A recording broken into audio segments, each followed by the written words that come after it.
Good morning, and we're in chapter 3 of Joshua leads the people to Jordan. Now, this is really an important event for the Lord and Joshua, because not only are they leading the people to this, Joshua has a chance to show that he can lead them as Moses did. But it's more than that as well. And let's read what it says. Joshua rose up early in the morning. Actually, I think there's a thing in here that I wanted to bring up right at the top. What's the significance of parting the Jordan River? Shortly after Joshua became leader, the children of Israel the Lord promised him, "As I was with Moses, so will I be with thee." One way the Lord fulfilled this promise was by helping the Israelites cross the Jordan River on dry ground as they crossed the Red Sea. After the miracle, the text states that on that day the Lord magnified Joshua in the sight of all Israel, and they feared him as they feared Moses.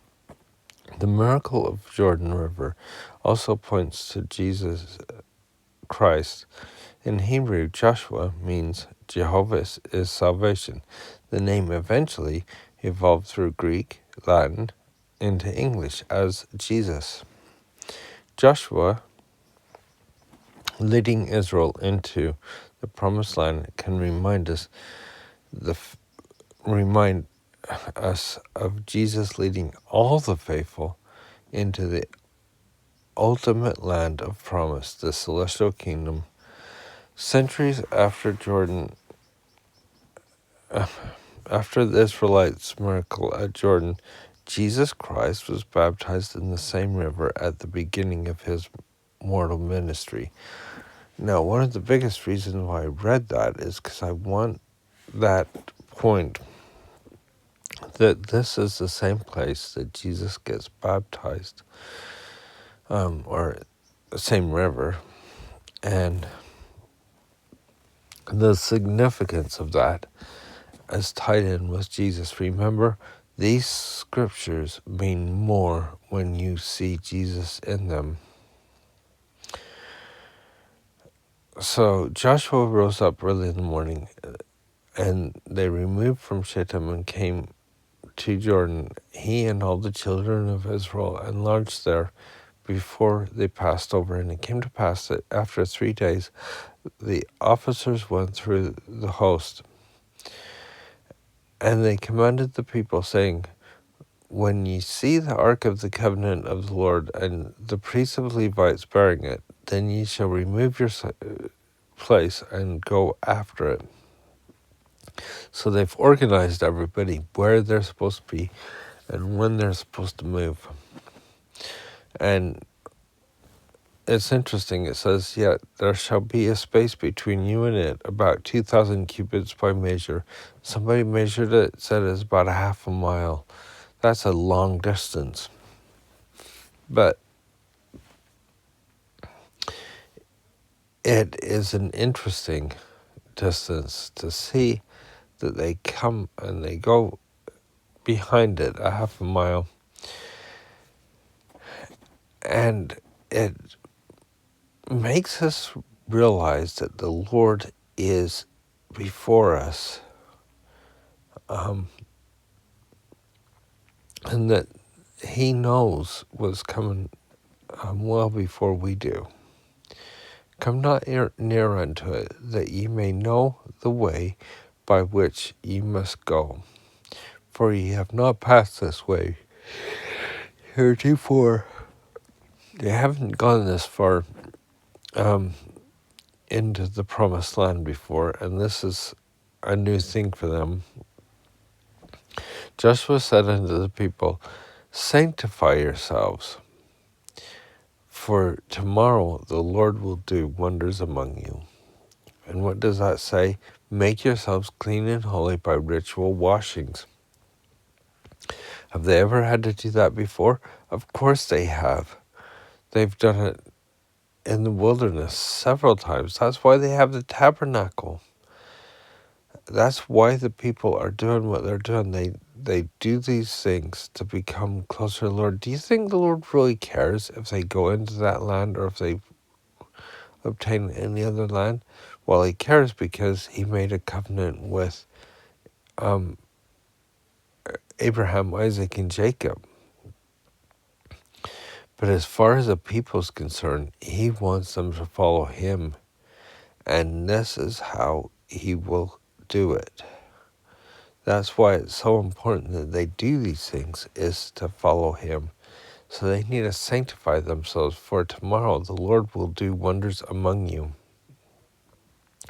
And Joshua spake unto the priest, saying, Take up the ark of the covenant, and pass over before the people. And they took up the ark of the covenant, and went before the people. And the Lord said unto Joshua, This day will I begin to magnify thee in the sight of all Israel, that they may know that as I was with Moses, so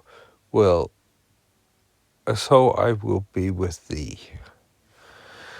It's important that they know that. And I've seen several prophets in my lifetime. Each time a prophet is called, there is a certain power that you can see, a testimony that comes that you know that they are a prophet and they are magnified in the sight of all of the church and all Israel. Not because of their own, but because they are called of God, and God will magnify his people. And I've seen that with bishops. I've seen it with other callings where people are called and you can see that they have that power and authority from God to do the thing which they've been asked to do. Thou shalt command the priests that bear the ark of the covenant, saying, When ye are come to the brink of the water of Jordan, ye shall stand in Jordan. And Joshua said unto the children of Israel, Come hither, and hear the words of the Lord your God. And Joshua said, Whereby shall we know that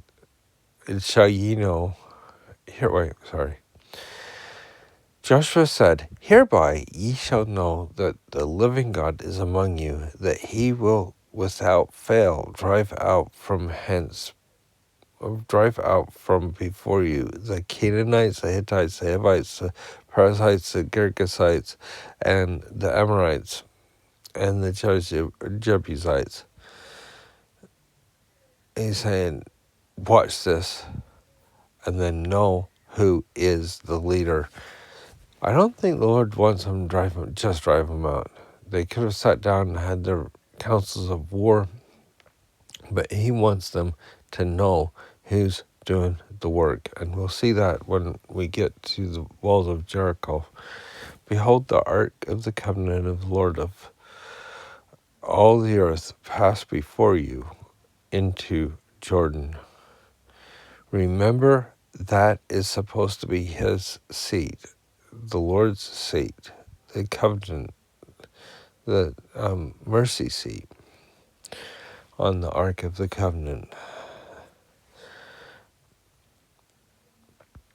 Now therefore take you 12 men out of the tribes of Israel, out of every tribe of man, and it shall come to pass that as soon as the soles of the feet of the priests that bear the ark of the Lord of all the earth shall rest in the waters of Jordan, that the waters of Jordan shall be cut off from the waters that come down from above, and they shall stand upon an heap. And it came to pass when the people removed their tents to pass over Jordan, and the priests bearing the ark of the covenant before the people. Now look what happens here. This is What can we learn by the priests stepping into the River Jordan? I wasn't going to read this, actually, because I think it's something that we often talk about, and I wanted to just mention it, but to give Elder David A. Bednar the credit he deserves for this. Interesting, the waters did not part as the children of Israel stood on the banks of the river waiting for something to happen. Rather, the soles of their feet were wet before the water parted. The faith of the Israelites was manifest in the fact that they walked into the water before it parted. I think that is a lesson that we can all learn, that sometimes we go forward, as it's been said before as well in conference before, sometimes you have to step into the dark where you can't see where you're going before the light parts. The same concept. You move forward even when you don't see how it can be accomplished. Remember, the people that are here are not the people that were there when they when the Red Sea was parted. This is a whole new generation. They were not old enough, or they weren't even born when when the Red Sea was parted. This is a new generation, and they have to know not only is Joshua a prophet, but is God with them? Will he be with them in these battles? Is it really what has been said? And he has given them a chance to find that out.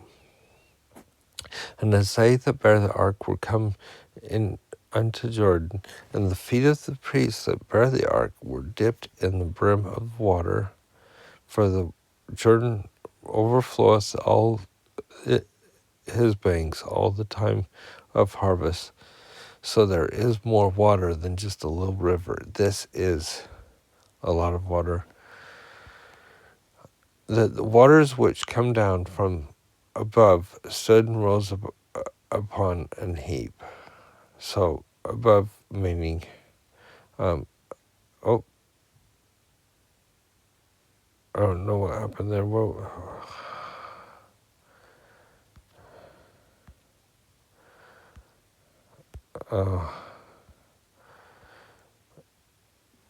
And the upriver, and then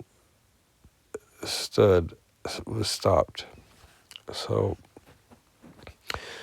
it just didn't say it very well, but those that came down from upriver stood and rose up in an heap, very far from the city